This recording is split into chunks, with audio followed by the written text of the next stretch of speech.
Sir నమస్కారం sir. నమస్తే. Sir నిన్న టీడీపీ ఎమ్మెల్యే ఆదిమూలంకి సంబంధించిన వీడియో వైరల్ అవ్వడం మనం చూసాం సార్. అతనిపైన ఆరోపణలు చేసింది. నన్ను అత్యాచారం చేశాడు, లైంగికంగా వేధించాడని చెప్పేసి స్టేట్మెంట్ ఇచ్చింది. సో వెంటనే పార్టీ కూడా అతన్ని సస్పెండ్ చేసేసింది. అయితే ఇప్పుడు దీని తరపు నుంచి ఆదిమూలం ఫ్యామిలీ రియాక్ట్ అయింది. ఇది వైసీపీ డ్రామా అని చెప్పేసి వాళ్ళు చెప్తున్నారు.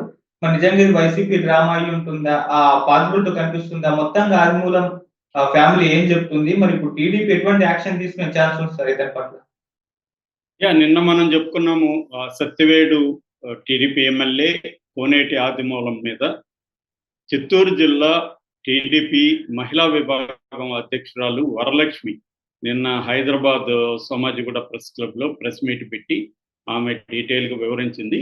ఆమె ప్రధానంగా ఆరోపణ ఏంటంటే ఆదిమూలం ఒకప్పుడు వైసీపీలో ఉండి తెలుగుదేశంలోకి వచ్చాడు. వైసీపీలో ఉన్నప్పుడు ఈమె అతనికి వ్యతిరేకంగా అనేక పోరాటాలు చేసింది.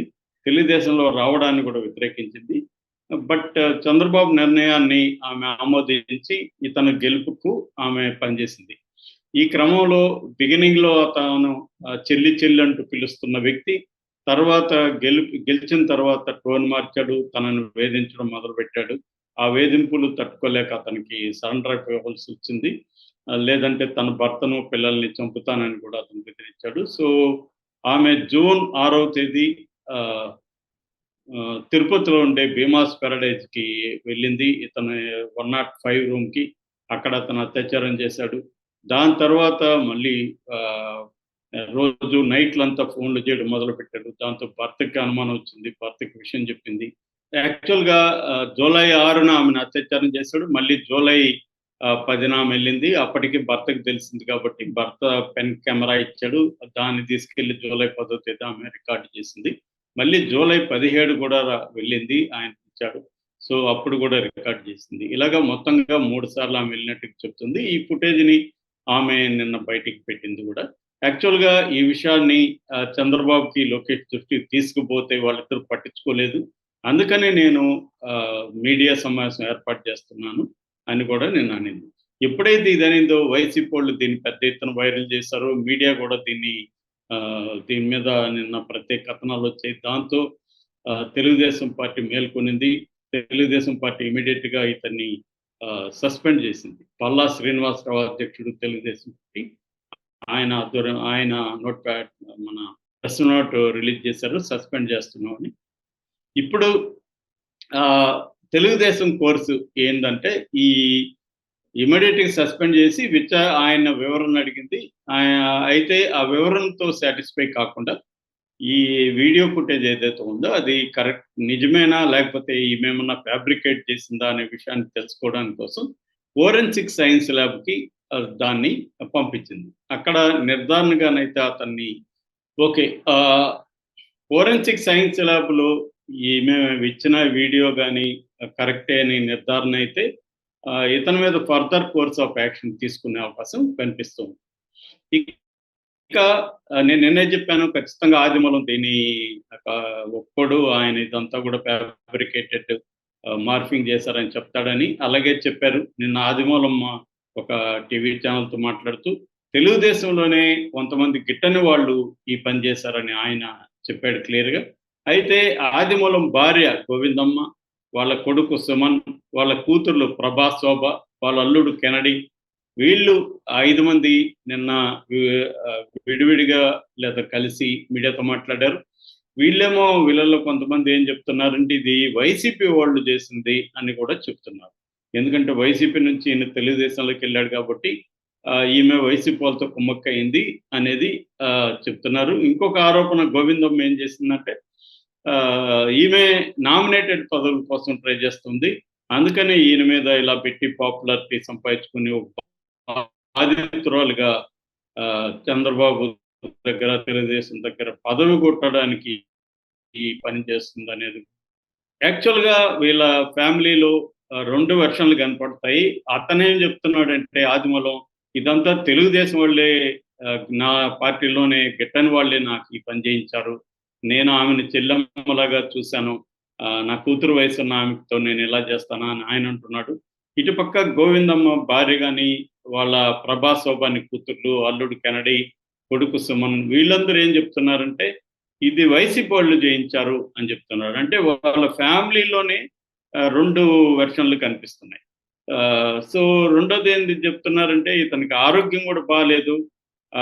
ఆల్రెడీ అతనికి హార్ట్ అటాక్ వచ్చింది. తర్వాత కరోనా కూడా కోవిడ్ కూడా వచ్చింది. కాబట్టి అతను ఇలాంటి పనులు చేసే పరిస్థితి లేదు. నలుగురు పిల్లల ఆడపిల్లలకి పేరు కూడా వీడియోలో అయితే ఆయన క్లియర్‌గా కనిపిస్తుంది. సో ఈ నేపథ్యంలో తెలుగుదేశం మాత్రం అధికారికంగా ఇది వైసీపీ పని అయితే చెప్పలేదు. అంటే క్లియర్‌గా ఆమె ఆరోపణలు తెలుగుదేశం పరిగణలోకి తీసుకున్నట్టుగానే కనిపిస్తుంది. మొగ్గలోనే తుంచేద్దామని ఇమ్మీడియేట్‌గానే రియాక్ట్ అయినట్టు కనిపిస్తుంది. ఎందుకంటే ఇప్పటివరకు వైసీపీ వాళ్ళ మీద వచ్చిన ఆరోపణలు ఎక్కడ కూడా బాధితురాలొచ్చి చెప్పలేదు. బాధితురాలొచ్చి నాకిలా అన్యాయం జరిగిందని వైసీపీ వాళ్ళ మీద ఆరోపణలు ఈ మధ్య కాలంలో లేవు. వీళ్ళు క్రియేట్ చేసి తెలుగుదేశం వాళ్ళు క్రియేట్ చేసి ఇష్యూలు చేసిన సందర్భమే కనబడుతుంది.